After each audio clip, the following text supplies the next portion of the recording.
Hello, and welcome to another season of WP Reflections, where we speak with some of the amazing members of the William Patterson alumni community about their time on campus and catch up on what they're up to now. For our current series of conversations, we are blurring the then and now dynamic a bit as we speak with pioneer alumni who are working across our campus as faculty and staff to teach and support the next generation of students. Our guest today is Erin Monahan, longtime head women's basketball coach, now in her 32nd season on the sidelines.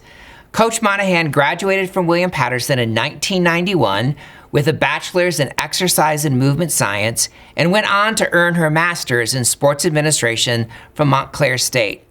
She is the winningest women's basketball coach in William Patterson history and one of the most successful college coaches in the country. But the most meaningful number is the hundreds of young women student athletes she has coached and mentored over her career. And while all William Patterson families have a special lifelong connection to the university, Erin takes that to another level, and we'll talk about that in a minute. Welcome, Coach. It's good to see you today. Thanks. So, as we record this, it's the start of the season is less than 2 weeks away. So we always ask, how's the team looking, and how do you stay motivated after so many years with so much success? There's a lot of excitement in the air. We struggled last year. We had some injuries to some of our key players, and when they got healthy towards the end, we went on a 6-game winning streak, and we beat some really good teams, and they worked hard all summer. I returned my entire team, plus the addition of about 7 or 8 kids, and we're real excited this year. In reference to staying motivated, good group. Team GPA of a 3.6. They work hard, not just on the court, but off the court. And I have 2 new young assistant coaches, and I brought them on for the sake that, yes, I have been here for 32 years, and they're in with this generation, and it's something that our team kind of asked for, and we're real excited for the next couple weeks. Yeah, you know, one of the things I admire about the athletic department here is that they really do believe in the student-athlete model. They're great on the field, but they're also great in the classroom, which is what we love. So before taking the helm of women's basketball, you were a student athlete on the team yourself, scoring more than 1,000 points, impressive record, and also played first base for the Pioneer softball team. So how does that experience inform your work as a coach and leader? And what does the student athlete experience offer today's college students? You know, it shows them that I've been there, done that. I mean, times have changed, uniforms, equipment, but just even the athlete themselves. But I would like to believe I'm personable with them. I listen to them, I understand them, and I push them in the direction that I think their goals, they can reach those goals and work hard to achieve, to be, if it's not just wins and losses, but it's off the court as well. You know, I always say that athletics is one of the few places still on campus where you have students who are from different walks of life, different majors, different class levels, who sort of come together as a group for a common goal. You know, it isn't the same way as if you're in the marketing club. You're all interested in marketing, but athletes come from all different walks of life, and I think that's a really important leadership skill post-graduation that really leads to career and life success, in my opinion. Yes. Let's talk a little bit about what student life was like for you off the court and the field. Did you live on campus or off? I lived off campus. You lived off campus. Did you have time for anything outside of classes, practice, and competition? In playing 2 sports, it was difficult. I can imagine. They ran into each other. Even though I wasn't supposed to be swinging a bat when I was shooting a hoop, I was doing both.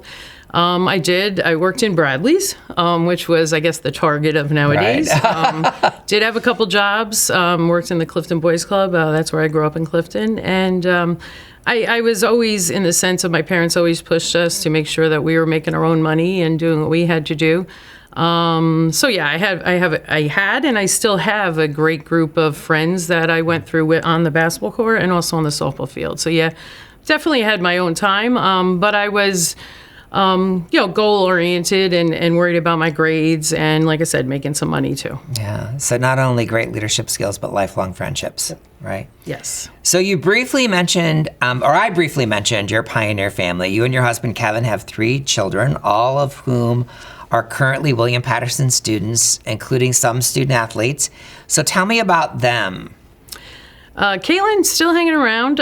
My daughter's 24. She played softball here with COVID and injuries and things like that. She was a 6-year softball player, but she's in her 3rd year of her master's program, mental health counseling, and she's doing an internship right now, and she's looking forward to her future.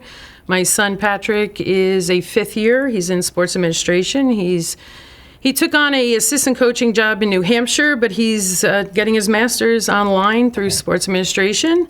And my youngest, Colleen, is a senior, a graphic arts design major, and she will also get her master's.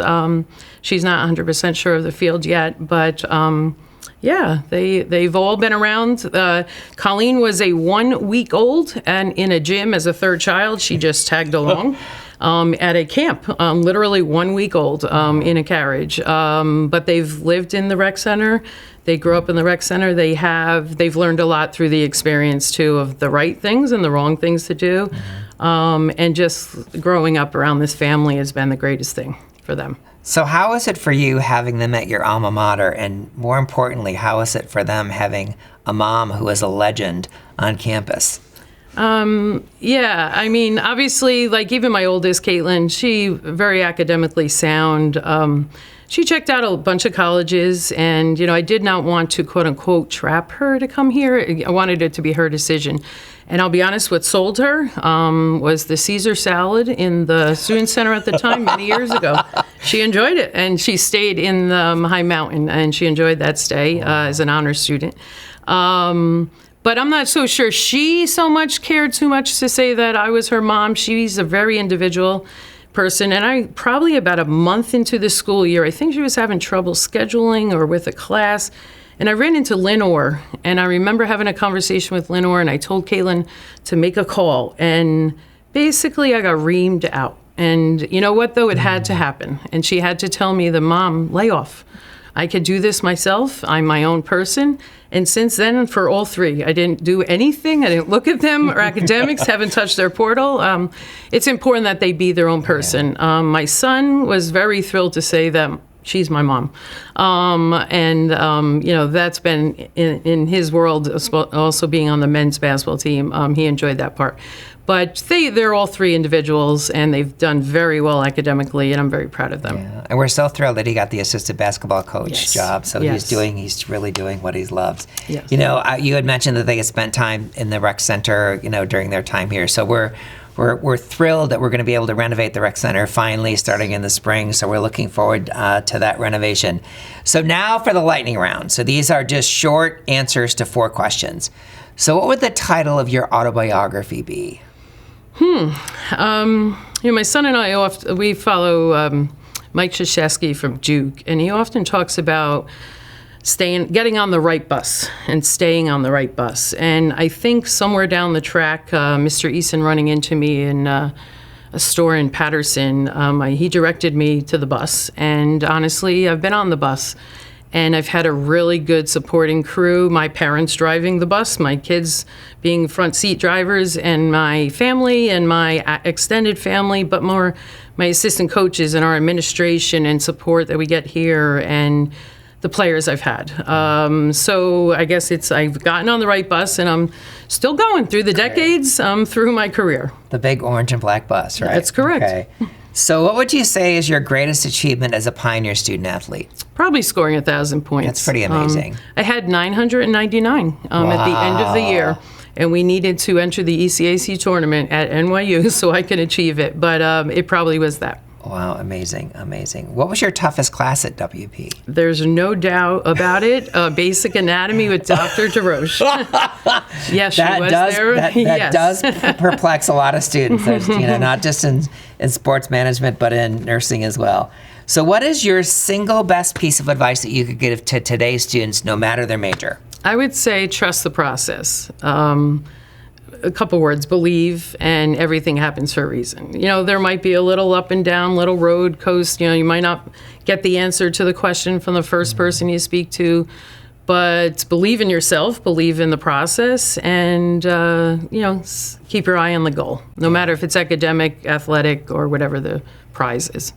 Well, thanks for playing today. Good luck in the season. I'll be there with my orange and black cheering on the team. Yes. But we really appreciate the great work that you're doing, supporting and coaching our students. It really means a lot to us. So thanks again for coming today. It was great chatting. Glad to be here. Yes.